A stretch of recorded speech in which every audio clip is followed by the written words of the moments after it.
Boker Tov, nous sommes le 30 août 2018, le 19 Elul 5778. Daniel Haïk au micro, David Amara à la technique, heureux de vous retrouver ce matin pour une heure d'actualité sur Studio Kalita. Une heure d'actualité que nous allons débuter dans quelques instants, comme chaque matin, par un premier journal d'information. Vers 8h10, 8h12, nous pourrons entendre l'interview que nous avons réalisée hier après-midi de Franck Melloul, le président de la chaîne de télévision internationale I24, à l'occasion de la diffusion désormais pleine et entière, officielle, des programmes de la chaîne d'I24 donc en Israël, en particulier sur le bouquet hôte, donc qui permet donc à tous les auditeurs, tous les téléspectateurs, tous les francophones de suivre désormais cette chaîne ici même en Israël, donc sur écran et non pas sur Internet comme ils en avaient l'habitude de le faire. Il nous parlera donc de cette décision et nous donnera des nouvelles de la chaîne de télévision I24. Ce sera donc vers 8h10. Vers 8h25, Eliana Gurfinkel nous présentera sa chronique Un jour, notre histoire. Vers 8h35, je vous présenterai la revue de la presse et des médias israéliens. Vers 8h45, nous serons en ligne avec Maître Yona Cherki qui nous expliquera l'importance du verdict du tribunal de district de Jérusalem en faveur des habitants juifs de Mitzpeh Kramim en Samarie. Et puis, exceptionnellement, nous terminerons cette heure d'actualité par un hommage à une personnalité de la communauté juive, de la communauté israélienne francophone qui nous a quittés hier matin. Il s'agit de Jean-Claude Nidam. Jean-Claude Nidam qui était un juriste célèbre, respecté, qui était ancien vice-conseiller juridique du gouvernement, qui était une personnalité connue de la communauté francophone, qui s'est éteint hier à l'âge de 65 ans des suites d'une douloureuse maladie. Il a été inhumé hier à Jérusalem. Nous en parlerons à la fin de cette heure d'actualité donc sur Studio Kalita. Mais tout d'abord, un premier journal.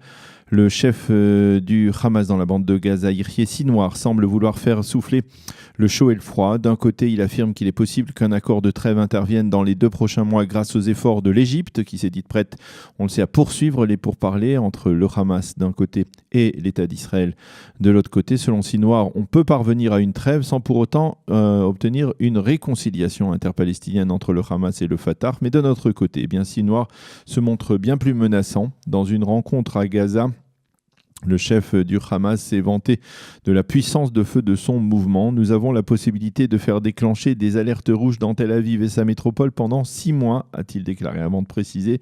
Nous pouvons aujourd'hui tirer en 5 minutes tous les missiles que nous avons tirés en 50 jours sur le Gush Dan, c'est-à-dire donc la métropole de Tel Aviv, durant l'opération Bordure Protectrice pendant l'été 2014. Sinwar a également affirmé que depuis l'opération israélienne, le nombre de tunnels que le Hamas a creusé a doublé et nous avons amélioré, a-t-il dit, la puissance de nos roquettes et leur précision. Quant à l'ambassadeur des États-Unis en Israël, David Friedman, lui, il a estimé que les chances d'un règlement dans la bande de Gaza sont actuellement très faibles car, je cite, les chances de parvenir à une réconciliation entre le Hamas et le Fatah sont aussi très faibles. Il a également affirmé que la restauration de la bande de Gaza sans l'implication de l'autorité palestinienne serait considérée comme une victoire et une récompense énorme pour le Hamas. Enfin, Friedman a démenti lors d'une conversation téléphonique avec les dirigeants du Congrès juif américain les rumeurs sur la présentation d'un plan de paix, du fameux plan de paix américain, dans le cadre de l'Assemblée générale des Nations unies au cours des prochaines semaines durant le mois de septembre.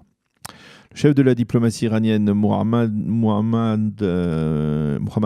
Zarif, a réagi très fermement aux déclarations faites hier par le Premier ministre Benyamin Netanyahou lors de la cérémonie accordant à la centrale nucléaire de Dimona le nom de Shimon Peres.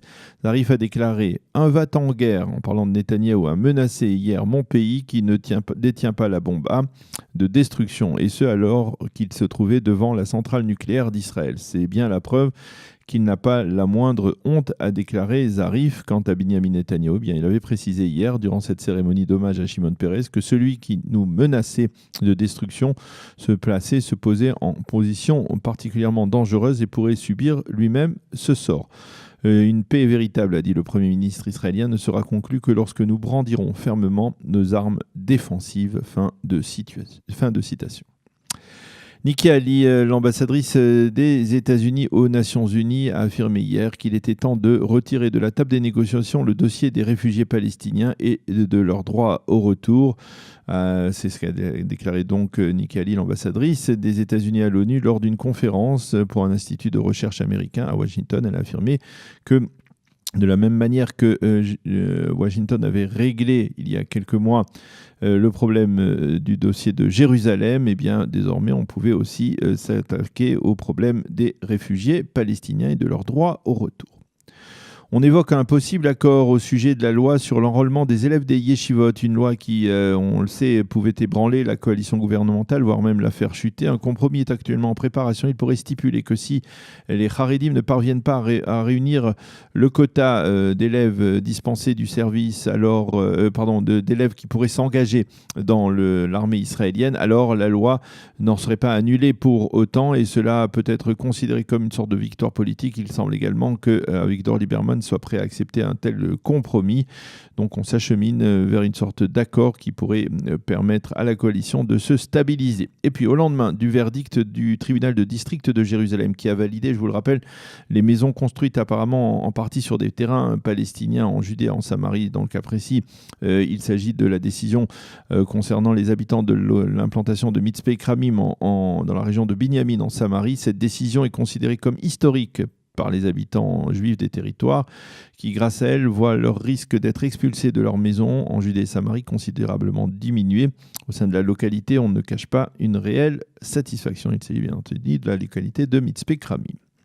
Le président de l'État, Reuven Rivlin, souffre d'un virus très fort. Il a commencé à être soigné aux antibiotiques via des intraveineuses, et ce, conformément aux recommandations de ses médecins. Ce virus est apparu alors que le président de l'État souffrait d'une grippe pendant plusieurs jours. En raison de sa maladie, le président Rivlin a quelque peu aéré, pourrait-on dire, son emploi du temps, et seules les réceptions incontournables ont été maintenues.